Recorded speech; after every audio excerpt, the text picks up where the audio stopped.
На озере Щорса в Якутске прошло соревнование по рыбной ловле «Ловись, рыбка». Он стал вторым по счету. Впервые любители рыбной ловли боролись за звание лучшего в прошлом году.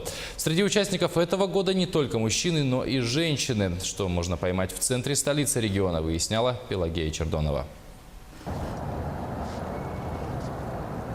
Фанаты рыбной ловли в центре Якутска. Позакидывать удочки пришли 30 человек. В прошлом году участники выловили 80 рыб. Борьба нешуточная. Главный приз – резиновая лодка. 2 года вот запускали карасей сюда, да, и до этого рыба была.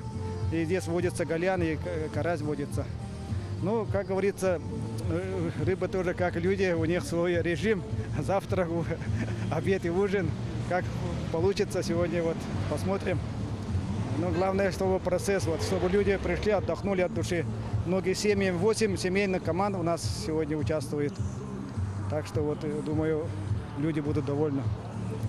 Георгий участвует во второй раз. В прошлом году победил в номинации «Самая маленькая рыбка». Надеется занять призовое место. Рыбу ловит вместе с любимой женой. Люди все равно подходят, кормят тех же уток, гусей, лебедей. Это же прекрасно. Молодые люди здесь встречаются, целуются, обнимаются. А почему бы с удочкой не посидеть? Ну вот хотелось бы, конечно, чтобы озеро почище было.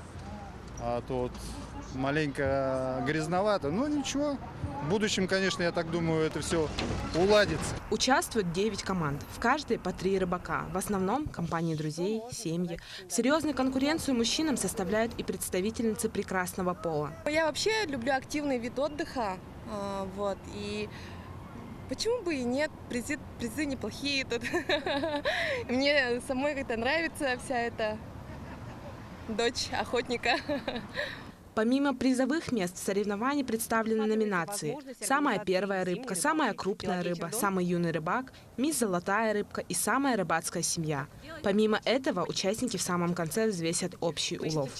Организаторы соревнований «Ловись, рыбка» преследуют далеко идущие планы. Они хотели бы добиться того, чтобы на озеро Щорс приходили насладиться видом и порыбачить в любой день. Кроме того, рассматривается вариант организации зимней рыбалки. Пелагея Чердонова, Владимир Павлов, Якутск.